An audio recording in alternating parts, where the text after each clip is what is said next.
കോഴിക്കോട് ജില്ലയിലെ പരിഷ്കൃതമായ നഗരമുഖത്ത് നിന്ന് തെല്ലുമാറി കിടക്കുന്ന ഒരു ചേരി പ്രദേശത്തിലേക്കുള്ള നടപ്പാതയാണ്. ഈ വഴി കയറി ചെല്ലുന്നിടത്താണ് ബംഗ്ലാദേശ് കോളനി.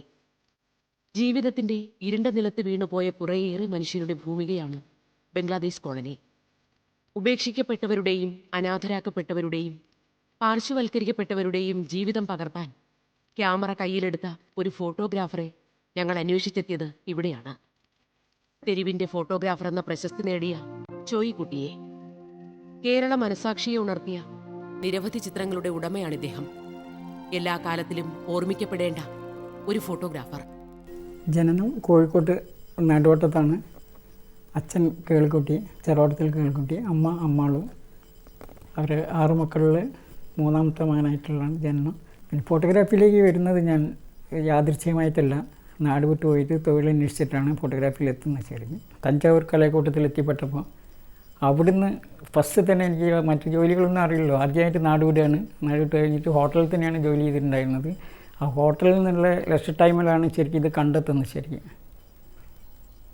ഇങ്ങനെ ഒരു തൊഴിലുള്ള സാധ്യതകളെ പറ്റിയിട്ടും ഫോട്ടോഗ്രാഫിനെ പറ്റിയിട്ടും അങ്ങനെ അമ്മൻ്റെ അനിയത്തിയാണ് ഫീസ് അയച്ചു തന്നിട്ട് ഞാൻ അവിടുന്ന് തഞ്ചാവൂരിന് ഒരു സർട്ടിഫിക്കറ്റ് കോഴ്സാണ് ആദ്യമായിട്ട് കംപ്ലീറ്റ് ചെയ്യുന്നത്. ശരിക്കും അന്ന് ഫോട്ടോഗ്രാഫിയിൽ ഒരു ഇൻസ്റ്റിറ്റ്യൂട്ടോ അല്ലെങ്കിൽ ഡിഗ്രി തലത്തിൽ എന്തെങ്കിലും കോഴ്സുകൾ ചെയ്യാനോ മറ്റു സൗകര്യങ്ങളൊന്നും ഇല്ലായിരുന്നു. ശരിക്കും ആ കിട്ടിയ അറിവും വെച്ചിട്ട് കോഴിക്കോട് തിരിച്ചു വന്ന് പീതാംബർ സ്റ്റുഡിയോയിലെ പീതാംബരനാണ് എന്നെ വിൻസെൻ്റ് മാസ്റ്റർ ഡയറക്ടർ വിൻസെൻ്റ് അച്ഛൻ്റെ സ്റ്റുഡിയോയിലേക്ക് വിടുന്നത്. ശരിക്കും ഏറ്റവും നല്ലൊരു ഗുരുനാഥനായിട്ട് തന്നെ ഇന്നും ഫോട്ടോഗ്രാഫിയിലെ തലതൊട്ടപ്പനായിട്ടാണ് ഞാൻ വിൻസെൻ്റ് അച്ഛനെ കാണുന്നത്.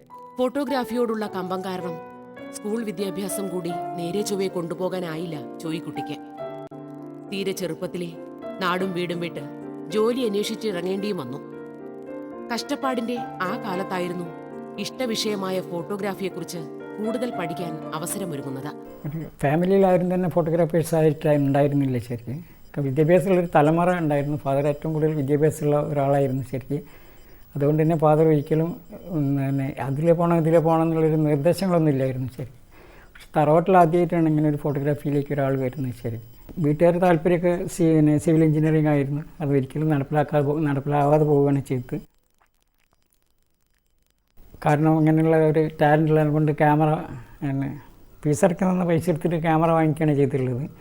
ആ ക്യാമറ പിന്നെ വാങ്ങിച്ച കാരണം ഫീസ് അടയ്ക്കാൻ പറ്റില്ല. പിന്നെ ഫോട്ടോഗ്രാഫിയിലേക്ക് തന്നെയായിരുന്നു യാത്ര മുഴുവൻ. ശരി, പല സ്റ്റുഡിയോകളിലും മാറി മാറി ജോലിയെടുക്കുമ്പോഴും ചോയ്ക്കുട്ടിയിലെ ഫോട്ടോഗ്രാഫർ പുറം ലോകത്തെ കാഴ്ചകളിലേക്ക് ഇറങ്ങി നടക്കാൻ വെമ്പൽ കൊള്ളുകയായിരുന്നു. വേറിട്ട കാഴ്ചകളൊരുക്കി ലോകത്തെ വിസ്മയിപ്പിക്കാൻ മോഹിച്ച ചോയ്ക്കുട്ടിക്ക് വൈകാതെ തന്നെ ഭാഗ്യാവസരമൊരുങ്ങി. പ്രസ് ഫോട്ടോഗ്രാഫറായി.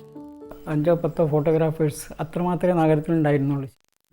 അന്നൊരു ക്യാമറ കിട്ടുക എന്ന് തന്നെ പറഞ്ഞാൽ തന്നെ വളരെ അപൂർവമായിട്ടുള്ള സംഭവമായിരുന്നു. ശരിക്കും ഒരു ക്യാമറ കാണുക എന്ന് പറഞ്ഞാൽ ഫോട്ടോഗ്രാഫി എടുക്കുക എന്നൊക്കെ പറഞ്ഞാൽ അന്നൊരു വേസ്റ്റ് പണം നശിപ്പിക്കുന്നൊരു തൊഴിലായിട്ടുള്ളൊരു കാലഘട്ടമാണ്. ശരിക്കും ഇന്നത്തെ മാതിരി അതൊരു കലയായിട്ടോ അല്ലെങ്കിൽ വേറൊരു മാർഗമായിട്ടൊന്നും അന്നങ്ങനെ പിന്നെ ആളുകൾ കണ്ടിട്ടില്ലായിരുന്നു. ശരിക്കും അപൂർവം ചില ആളുകൾ മാത്രം പ്രതിഭകളാകുന്നു. അന്ന് വിദ്യാസമ്പന്നനായിട്ടുള്ള ആളുകളെല്ലാം തന്നെ നല്ല ഫോട്ടോഗ്രാഫേഴ്സ് ആവുകയും എല്ലാത്തവരൊക്കെ സ്റ്റുഡിയോ വെഡ്ഡിങ് ഫോട്ടോഗ്രാഫി ആയിട്ടും മാത്രം മാറുകയാണ് ചെയ്തിട്ടുള്ളത്. ശരിക്കും ഒരു 72-ലാണ് ശരിക്കും പത്രം ഫോട്ടോഗ്രാഫിയിലേക്ക് വരുന്നത്.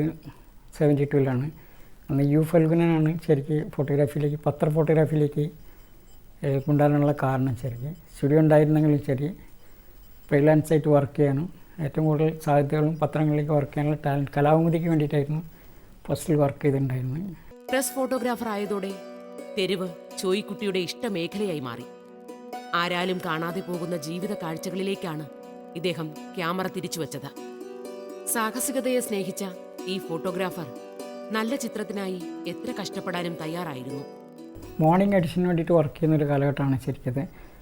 ഈ തെരുവ് കൂടെ ഏറ്റവും കൂടുതൽ സഞ്ചരിക്കേണ്ടി വന്നത് രാവിലെ തന്നെ എന്തെങ്കിലും ചിത്രങ്ങൾ ഉണ്ടാക്കുക എന്നുള്ളത് നിർബന്ധമായിരുന്നു. ശരിക്കും അന്ന് ഇന്നത്തെ മാതിരി അത്ര ഫങ്ഷൻസ് ഒന്നും ഉണ്ടായിരുന്നില്ല. ശരിക്കും തെരുവ് ചിത്രങ്ങളൊക്കെ റെയറായിട്ടാണ് പത്രങ്ങളൊക്കെ വരാറുള്ളത്. ശരിക്കും സാധാരണ ചിത്രങ്ങൾ തന്നെ അന്ന് ബ്ലോക്കൊക്കെ എടുത്തിട്ടായിരുന്നു പത്രങ്ങളിൽ വന്നിട്ടുണ്ടായിരുന്നത്.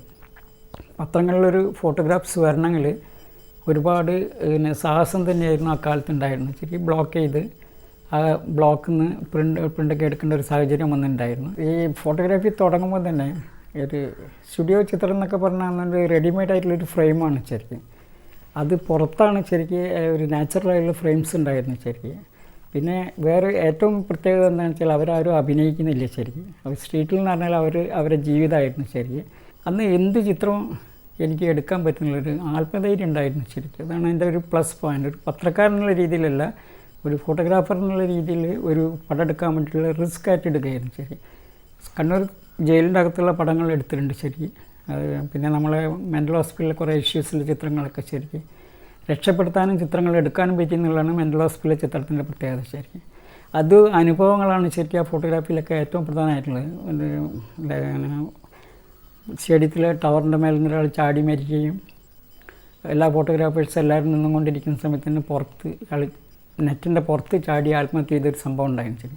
ആ ഒരു അനുഭവമായിരുന്നു മെൻ്റൽ ഹോസ്പിറ്റലിൽ ഒരാൾ മരത്തിൻ്റെ മേലെ കയറിയിട്ട് ചാടാൻ വേണ്ടി പുറപ്പെട്ടപ്പോൾ എനിക്കത് ഫീൽ ചെയ്തിട്ടുണ്ടായിരുന്നു. അങ്ങനെ ചിത്രങ്ങൾ അങ്ങനെ കമ്പയർ ചെയ്ത് സ്റ്റഡി നടത്താണ്. അപ്പോൾ ഞാൻ എൻ്റെ വണ്ടീൻ്റെ 2 വീലറിൻ്റെ കീ ഇട്ട് കൊടുത്തിട്ട് അയാൾ അത് ഇട്ട് തരികയാണെങ്കിൽ ഞാൻ താഴെ ഇറങ്ങി വരാമെന്ന് പറഞ്ഞു ശരി. മരത്തിൻ്റെ മേലെ നിന്ന് അത് ഇട്ട് കൊടുത്ത് അയാൾ താഴെ ഇറങ്ങിയില്ലെങ്കിൽ അങ്ങനെ ഒരു ജീവിതം, അന്നും ഒരു ജീവിതം, ഒരു മരണം കൂടിയും കാണേണ്ടി വരികയായിരുന്നു ശരി. ഫോട്ടോഗ്രാഫിയിൽ എപ്പോഴും ഉള്ളതാണ്, ഒരാളെ രക്ഷപ്പെടുത്താനോ ഒരു ഫോട്ടോഗ്രാഫി ചെയ്യാനാണോ നിങ്ങൾ ഫോട്ടോഗ്രാഫി ചെയ്യുന്നത്, അന്നാണ് അത് ഫീൽ ചെയ്തത്. അന്ന് ഏറ്റവും നല്ല ചിത്രം എനിക്ക് നഷ്ടപ്പെടുകയും അയാൾ രക്ഷപ്പെടുകയും ചെയ്ത്.